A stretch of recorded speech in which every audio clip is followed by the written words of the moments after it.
Hola de nuevo. Vamos a seguir con los fonemas oclusivos. Si en el vídeo anterior hemos visto el fonema oclusivo P, hoy vamos a ver el fonema oclusivo dental sordo T.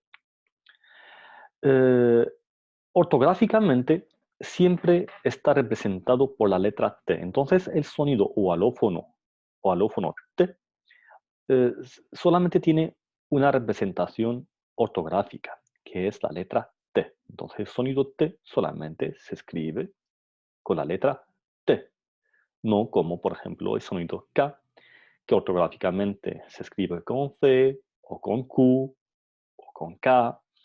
Entonces, el sonido T solamente tiene una representación ortográfica, como tarea, etnia, corto, etc. El fonema T es un fonema oclusivo dental. Entonces, ya hemos visto los diferentes tipos de fonemas y el fonema T es un fonema dental. ¿Por qué dental? Porque la lengua toca en los dientes a la hora de pronunciar. Eh, en su articulación la lengua cierra completamente el paso del aire al tocar con el ápice la cara interior de los incisivos superiores. Entonces, a la hora de hablar, a la hora de pronunciar el sonido T, la lengua, el ápice de la lengua, la punta de la lengua, toca en la cara interior de los incisivos superiores, en la cara interior de los dientes superiores, ¿no? Y corta el flujo del aire completamente y luego deja paso a una pequeña explosión.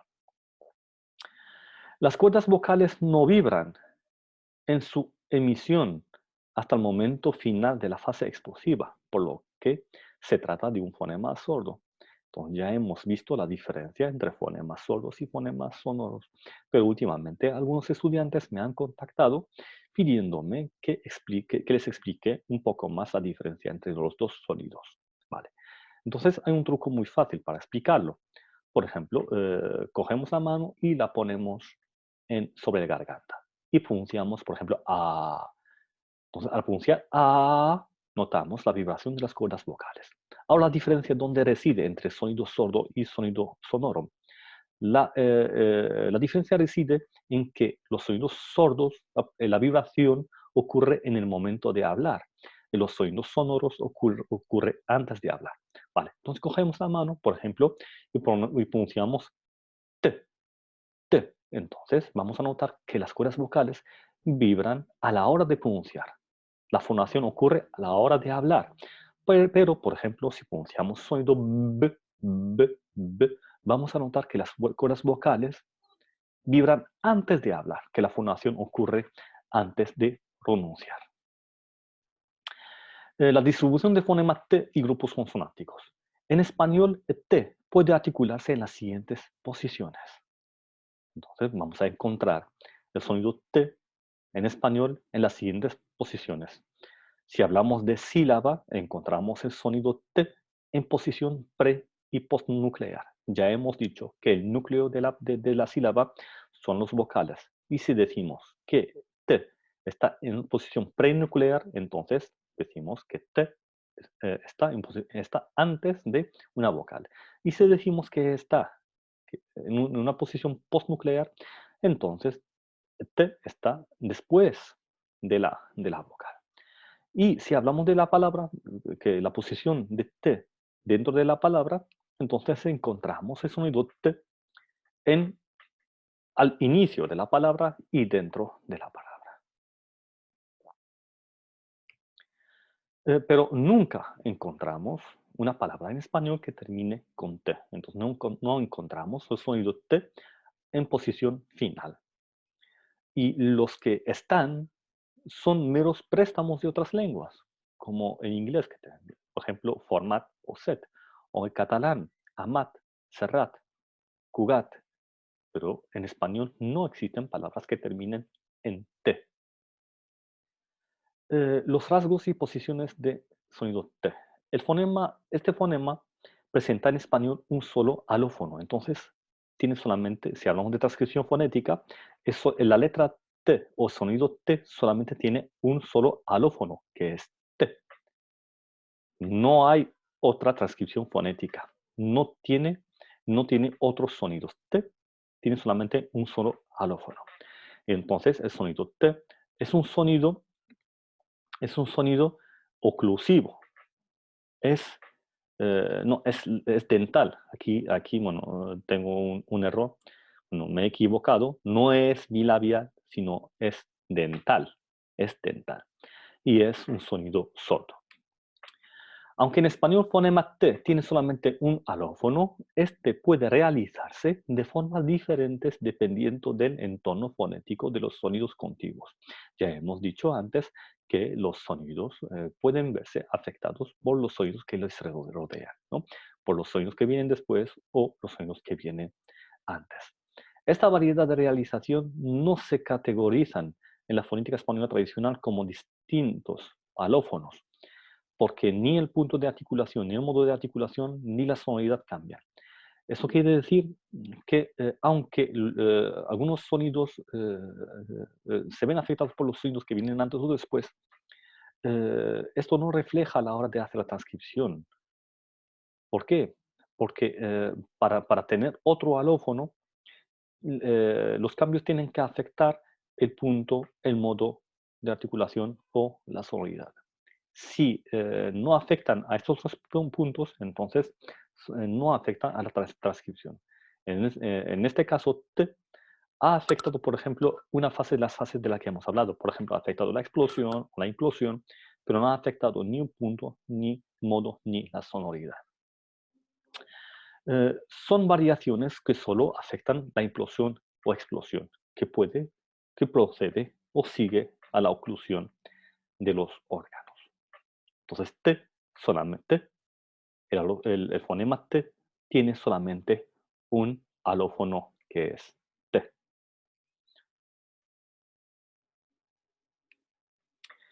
Hay casos en que T presenta las tres fases de articulación: la implosión, la oclusión y la explosión. Entonces, hay posiciones en que T pasa por las tres fases. ¿Cuándo? Por ejemplo, en posición inicial absoluta de la palabra. Cuando T está al principio de la palabra, pasa por las tres fases: tela, tal, topo, tapa. Entonces nos damos cuenta que pasa primero por la fase en la que los órganos articulatorios se preparan para la pronunciación, luego ocurre la oclusión, la lengua al tocar los dientes impide el flujo del aire, y luego la tercera fase, que es la explosión. En el interior de la palabra entre vocales, T también pasa por las tres fases cuando está en una posición intervocálica, entre vocales, por ejemplo, ata, cota, mata, bata, etc. Cuando está en posición final de la sílaba, pues no. La T solo pasa por las fases de implosión y oclusión, pero la explosión se pierde por la influencia de la consonante siguiente. Por ejemplo, etnia, atmósfera, rítmico. Entonces, cuando está al final de la sílaba, pasa por la fase de implosión y oclusión, pero se pierde la explosión porque se ve afectada por, por la consonante que viene después. Con etnia, vemos que T, la fase de explosión, ha desaparecido. Atmósfera, rítmico. En algunos casos, como Atlántico, la explosiva se debilita tanto que en algunos hablantes la articulan como fricativa, D, como la fricativa de la letra del sonido D. Tenemos D oclusiva y D fricativa. Entonces el T en algunos casos se debilita tanto hasta pasar a ser una fricativa, Atlántico. Atlántico, decimos Atlántico o Atlántico. Casi desaparece el sonido T. En posición inicial de la sílaba, precedida de nasal, T es explosiva. Presenta solo las fases de oclusión y explosión. Entonces, la fase de implosión, la fase en la que los órganos articulados se preparan para la pronunciación, esa fase desaparece. ¿Por qué? Porque se vio afectada por el sonido que es nasal, n. Entonces, entonces la lengua ya está preparada, ya está en posición antes de pronunciar el sonido T. Como se ve, no hay implosión, porque desde los labios ya están, los labios y la lengua también, ya están en el punto de articulación dental. La que precede a T ha sufrido una asimilación al punto de articulación dental de fonema. Aquí tenemos una influencia recíproca. ¿Por qué? Porque también el sonido se vio afectado y la lengua se ha puesto en una posición intermedia entre y T. ¿Vale? Entonces, ya no es un sonido alveolar, porque solo es un sonido alveolar. Entonces pasa de ser una alveolar a ser una dental. Muchas gracias.